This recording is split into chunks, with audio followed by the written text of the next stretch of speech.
good, or either hanging your legs. Keep your hands in your lap.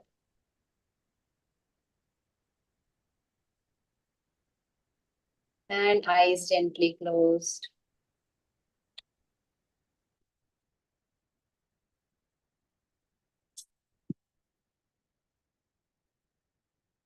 And now relax your whole body.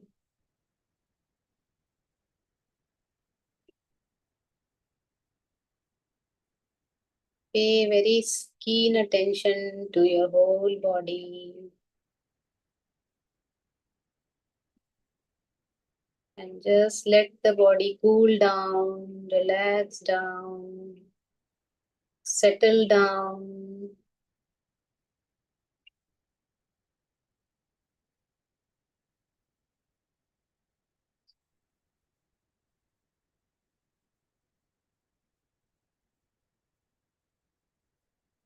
And as you relax, keep a watch on your breath also.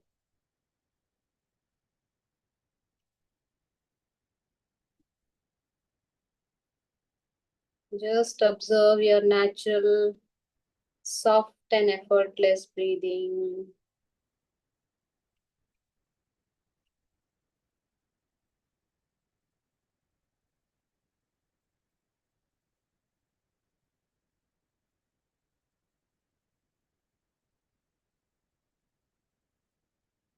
And still yourself completely.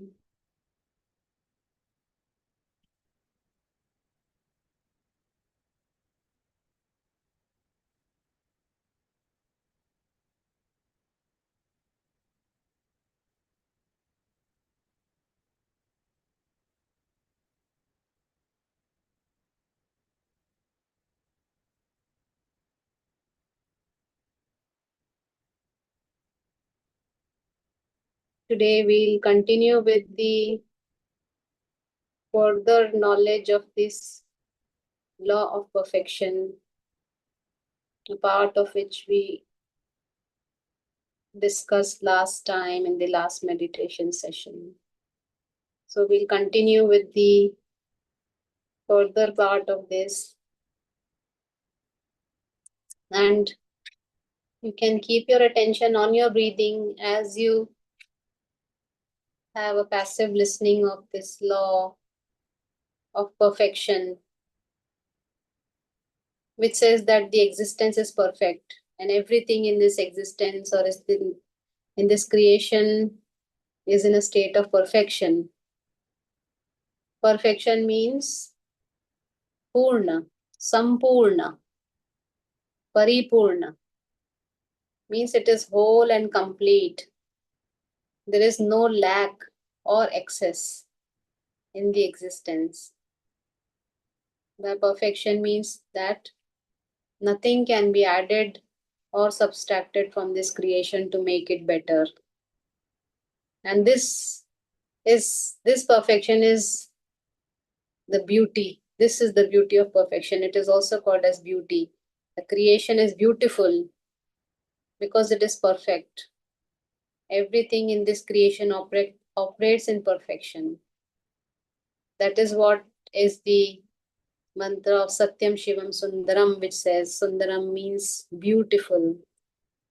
Beautiful in the sense, not beautiful to look. Of course, it is beautiful to look at. It is a beautiful sight, but it is beautiful in the sense that there is no scope of any improvement. It is complete in all senses.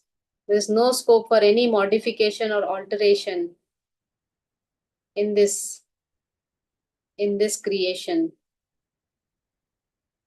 So having learned this, there will be a question that I don't see perfection. Where is perfection? So this perfection is evident only when we are able to look beyond the mind, because the mind is programmed to see imperfection. Why it is programmed? Because when the mind sees imperfections, then it tries to make things perfect. And this detection of imperfection is because of the purpose of survival. Anything which doesn't suit survival of the organism, then the mind tags it, labels it as imperfect. And so the mind, the mind and the body, they go on to make it perfect in their own sense. So this is only the work of survival, that the mind looks for imperfections. And the mind that has no knowledge of this law of perfection will not be able to find the perfection in this creation. So for the mind, anything that is not suitable for the survival, or also not suiting the identity, is imperfect. The mind will say that, where is perfection? Show me the perfection. Eh, in nature, except in nature, in the in the all the creation except humans, in nature we do see perfection everywhere. But otherwise, everywhere there seems to be imperfection. Like, look at the chaos in the world. People's behaviors are imperfect. There is apathy. There is so much chaos. There is poverty, diseases, crime, wars, and whatnot. So the mind will say that I see all imperfections. And as an individual also, I feel that I am not perfect. I have so many imperfections. Like, I have so many qualities which are not perfect. I have I am yet to develop discipline. I have still anger. I have procrastination. My skills are not perfect, or my looks are not perfect, whatever. My health is not perfect. My finance, my career, my relationships are not perfect. They are not yet perfect. So how can it be said that this creation is perfect? So here, this, the good news or the bad news, whatever you assume, is that all this is perfect. All this chaos, all these seemingly imperfections, they are perfect. How can it be? How can it be that all these bad things are also perfect? So we can understand in this way that, suppose we can understand in the with our own body itself. Like, suppose there is a serious pathology in the body, say some systemic bacterial infection. Now what will happen? There will be an overwhelming immune response. All the inflammatory pathways will be heightened. There will be a lot of tissue damage. There will be severe generalized symptoms, fever, and so many things. So what would we say about all these symptoms? Are they good? Are they not good? So when we look at this, is this not perfect? Is it not perfect that it should happen this way, that when a pathogen attacks, and symptoms wise, it all looks miserable, but at the level of the biochemistry, the microscopic level, all is going perfect. This is what should happen. And all this is happening as per the biological law. The body of the organism is fighting to protect itself against this pathogen, and this is the perfection here. So this is what is the looking beyond the imperfections and seeing the bigger picture, that in the bigger picture, everything has is perfect, is going on perfectly for a higher cause. So whenever we think about things like perfect, that it does not mean that something is very happy or all desirable things only happen or goody goody or something which is ethically right. It means that it is happening very accurately. It is an accurate result of the condition that preceded it. Means something preceded that, and this is the result of that. So, this is the perfect result of whatever happened. It is the perfection as per causality. And when we say this word causality, it immediately connects to this law of cause and effect, which is the law of karma. So everything goes perfect as per this law of cause and effect. Now, many times what happens that the preceding event or the cause is not evident, or the cause is unknown as what has caused this, which we see as imperfection. And because the cause is not known, the mind thinks that it is just a random event. But it is not. Nothing happens randomly in this existence. All happening is connected with some cause. So now what is the wisdom to get here? What is the thing which I can learn from this, which I can infer from this? That that there will be a radical acceptance. A radical acceptance means total acceptance of whatever comes. Means there is an acceptance of whatever I am experiencing as an effect for which there is a cause, but I may not know the cause. The cause is not evident to me right now. So understanding of this law of perfection, it brings great acceptance, great acceptance of this force. We can call it as force only, the force of nature. And as I accept things, I do not resist whatever happens. I I do not resist it or complain or blame someone or something like why this is happening, why did he, she, or this person did this, why did I have to face this.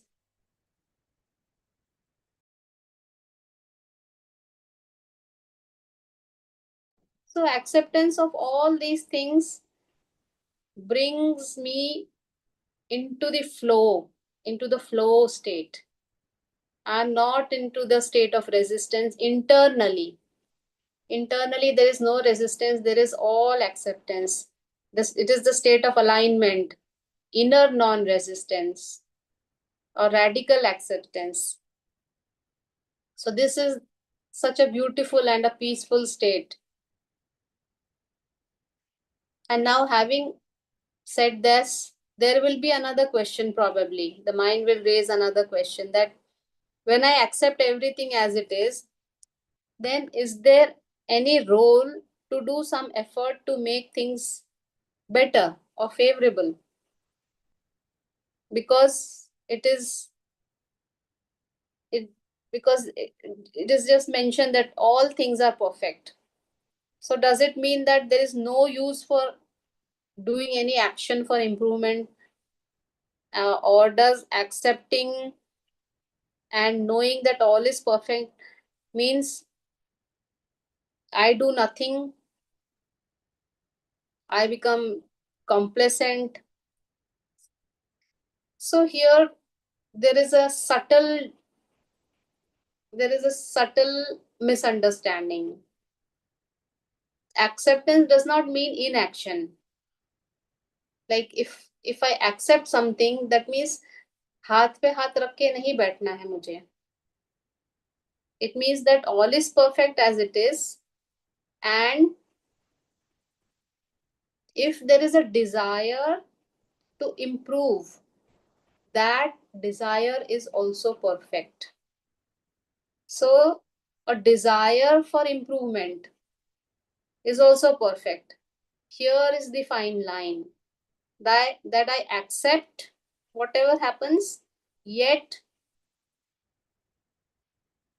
I do some action. I try to do something for it to improve it or to make it more favorable, and that is also perfect. So my desire to improve it is also perfection. This is what is the difference.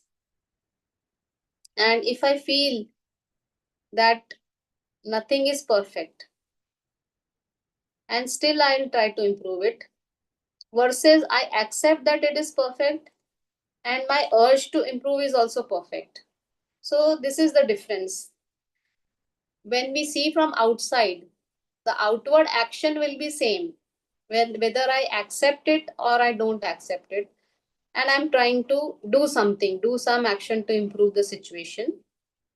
So outwardly I am doing something, but my inner state is totally different in both the states. In when I'm in acceptance, then I'm in peace, and then I'm trying to improve.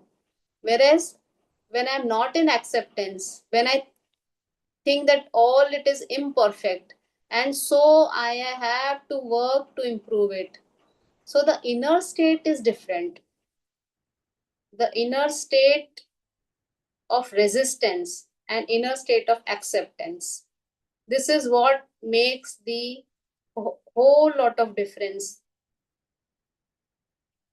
So, and it is obvious that which is a better state to be in which state will I get better ideas, better and creative solutions to improve upon something. It is certainly when there is acceptance. When there is acceptance, there will be peace inside. And then, in the state of peace, everything will come from the inner guidance. There will be ideas, there will be creative ideas to overcome that situation. You know, this example is coming to me, like sometimes we see children of developmental delay, like mild developmental delay or something, and when we tell the parents, so many some parents are like that, they are not accepting it, they are unaccepting that. They say, oh, ये सब तो हमारी family में किसी को भी था and वो सब ठीक हो गया था, something like that. And they will not accept it. And so, and when all those developmental therapies efforts are done, they are like sort of forceful. And now, on the contrary, you can imagine there is another pair of parents, and they say, okay, they are accepting. They say, okay, this is the situation. Now what? Now what to do next? They accept the condition of the child. So we can notice the difference in attitude here. And also, it will make a difference in the outcome also. Those parents who are in acceptance, they are in full involvement. All their mental energy, resources, focus will all be used in doing whatever is required and whatever is best for the child right now in this moment. Whereas for the non accepting people, the whole energy will be scattered. Half of their mental bandwidth will be in constant conflict, that how this happened, why it happened to my child, or they could complain, they could even feel the guilt, they may blame, or means all this victimhood will start.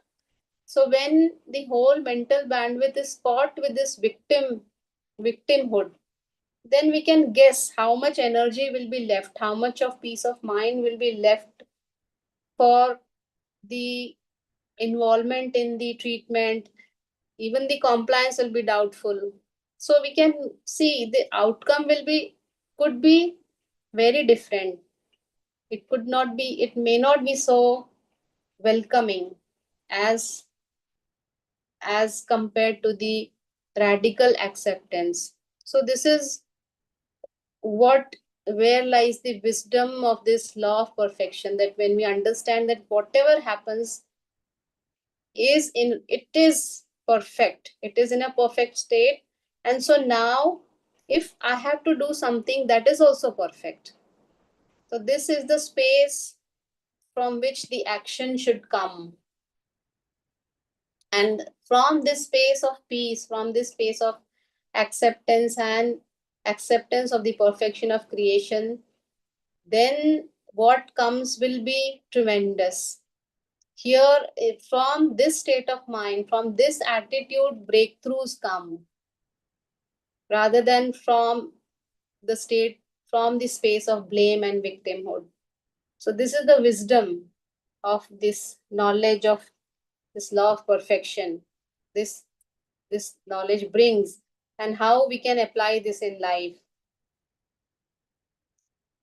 So when I look at things from the lens of this law of perfection, then I can do better actions. Suppose for myself also, if I see that I find that something in me is not up to the mark, I would say, okay, this is what it is. Suppose my health is not as in a best state, so I accept it. Okay, now what should I do? What can I do to improve this? Can something be done for this?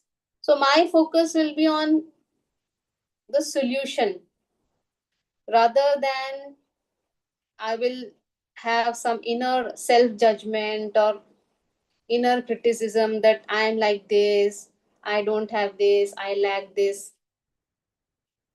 So all this energy will be drained out. All the energy, if I focus in from the perspective of law of perfection, then I'll be able to use all my resources on the improvement, which is also perfect. And similarly, with other people, while dealing with other people, or like we we the mind, it tries to find imperfections in everyone around.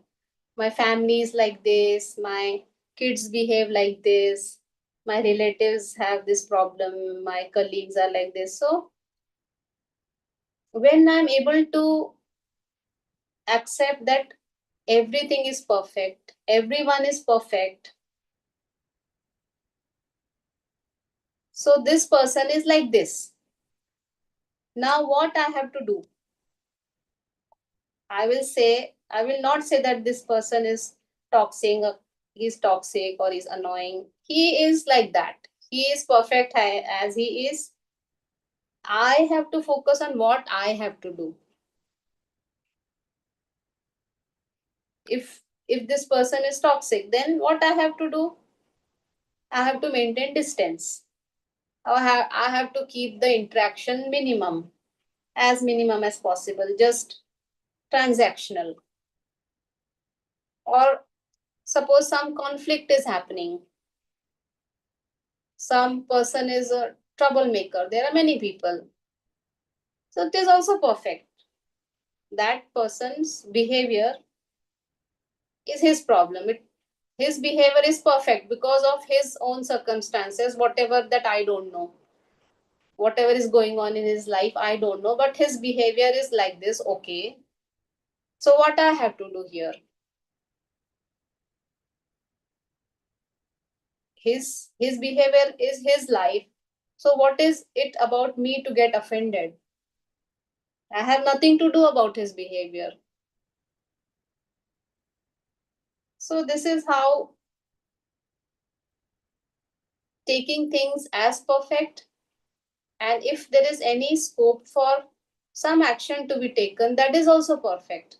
So this is what is about this law of perfection. And the other very major aspect of this understanding of this law of perfection is that this the so-called imperfections, what we say, that we see in the world around, in people, and also in my own self. The purpose of all this is evolution. This is the bigger picture. And here, this law connects to another law, which is the law of evolution, which we'll discuss later. And this law of evolution says that everything in this creation, it's towards one direction only, and which is the direction of evolution. So whatever is going on with the world, with the people, with myself, the purpose of that is one only, which is evolution. All the chaos, suffering we see, the purpose of that is evolution. So how evolution happens? Through suffering, through learning, because nature, this is the nature's way of learning and evolution. When you experience that this doesn't work, then you climb another ladder of evolution. You have already learned that this shouldn't work, and what should work, then you try to find out. This is how the mind evolves. This is how humans evolve, or as collective groups of humans, societies, nations, and world. That is how evolution happens. When there is some mistake, when there is suffering, then people understand, then the lesson is learned, and evolution happens. So this is all the perfection. This is all the perfect orchestration of this play of creation. So when we see the whole creation like this, then we can understand that this is the bigger picture. Now we can understand, and we can have an expanded view. We can see the larger picture. The larger picture will be visible to me right now. And I will be able to appreciate the perfection in this creation. Because now I'm able to go beyond the mind, because mind always sees imperfections. But while understanding this law, I am able to see that it is not imperfection, it is perfection. The whole play is going on perfectly. So this is how this law of perfection, it brings radical acceptance, and with radical acceptance comes the great power to change things, because acceptance brings a great peace of mind and lets you connect with your higher wisdom. And once this happens, then great solutions come, and then I am able to look beyond this short-sightedness of imperfections. I can see that how all this play of this creation, this Leela, is going on so perfectly. And then I can appreciate this beauty, this beautiful, this perfection of this creation, how purna it is, how sampurna it is. There is no flaw there. It is whole and complete. It is paripurna. It is sundar. Satyam Shivam Sundaram. So this was all about this law of perfection. And I hope it was not confusing, because sometimes there are subtle differences in understanding which can just twist this knowledge. So I hope it was clear. And now I think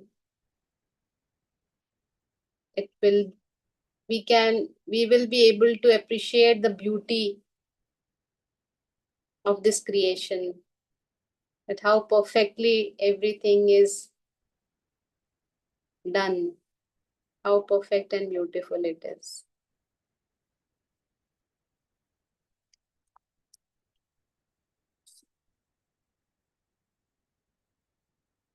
So here we conclude this law of perfection.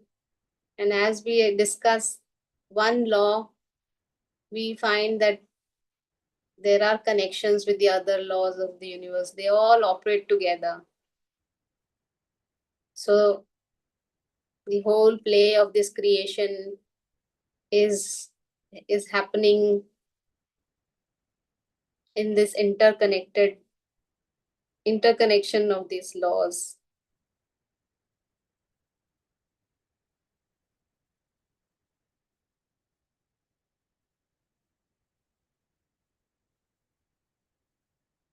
We can just be still for some time to just let this knowledge sink in.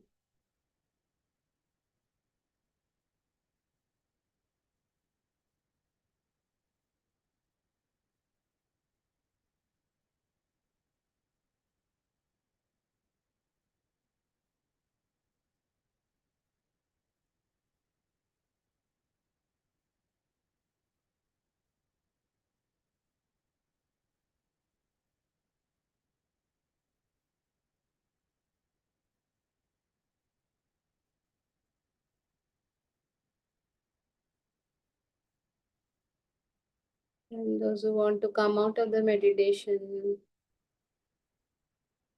and just become aware of your surroundings. Just become aware of the sounds in your room, if any. Move your fingers a little bit. And slowly open your eyes. Or if you want to continue this meditation, then you may sit for as long as you want.